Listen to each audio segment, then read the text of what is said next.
Hi, this is Nick Fryer, and today we're going to be talking about the Physics 22 Lab 2.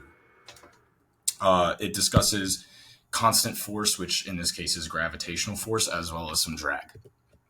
Just as an introduction and some fundamental principles, the constant force that we're working with is the gravitational force, which is the mass times the acceleration due to gravity, which is 9.8 meters per second squared, times j hat, and take the negative of that because we're working in the negative direction. And the change in velocity over change in time should be constant because our acceleration is constant. It's g. Newton's second law, just as a reminder, states that the change in momentum over the change in time, or the mass times the change in velocity or change in time, which is mass times acceleration, should equal the net force. So when there's a constant force, and since the mass is constant, we know that the change in velocity over change in time should also be constant, which again is g. We also have the position and velocity update formula shown here. Note that we can use V average rather than V final because our force is constant. So our purpose of this lab is to model an object in free fall, but not in perfect free fall. We want to account for some drag. So we use observational data, given from Tracker, as well as predicted data from GlowScript that accounts for both gravity and drag, as well as one model that accounts for only gravity to look at the differences. And our assumptions are that the piece of paper only moves in the minus y direction, so it's not moving in the x or z direction. Note that the results are going to show that drag is a little bit more accurate than just accounting for gravity, which makes sense given the fact that drag is a real world piece that we have to account for. So the system I'm working on is the object being studied, in this case, a crumpled up piece of paper, because that's going to have some drag associated with it. And the surroundings are everything else.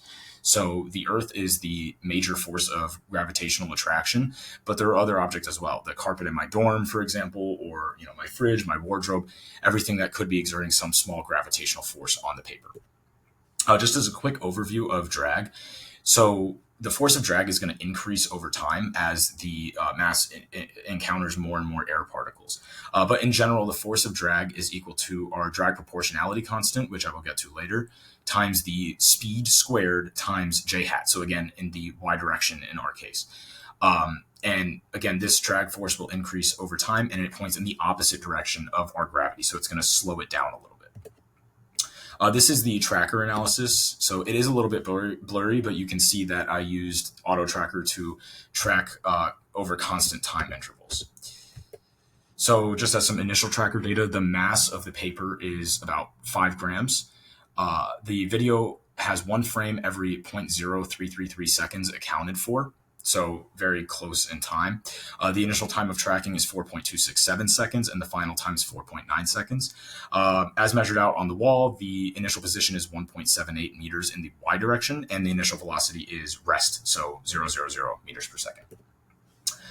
This is the GlowScript computational model that accounts for only gravity. So note that B is equal to 0 because we're not accounting for drag in this situation. Delta T is 1 over 30, which is the change in time that the auto tracker also used.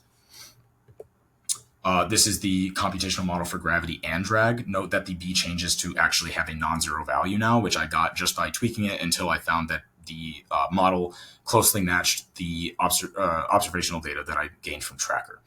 Note on the right side, these are pretty much all the same, but in this case, I have drag force that's accounted for that is added to the net force.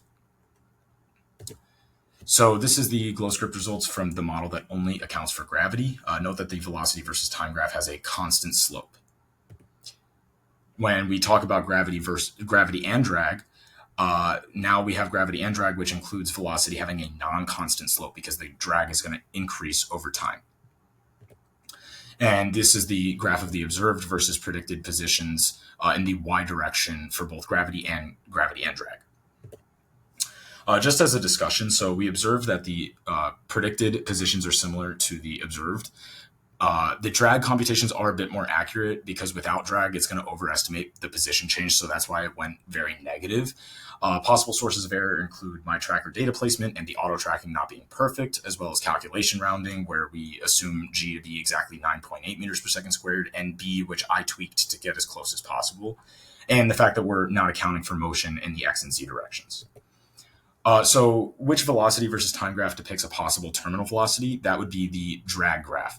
Because we encounter some sort of asymptote, it looks to be around -5, maybe a little bit lower than that, meters per second, which would indicate a terminal velocity. And does terminal velocity change when the object is thrown downward? So we can look at our model and change the initial velocity to have a non-zero value in the -y direction. And we see that we hit the terminal velocity a bit earlier, but it looks to be around the same value. Thank you very much, and I hope you enjoyed.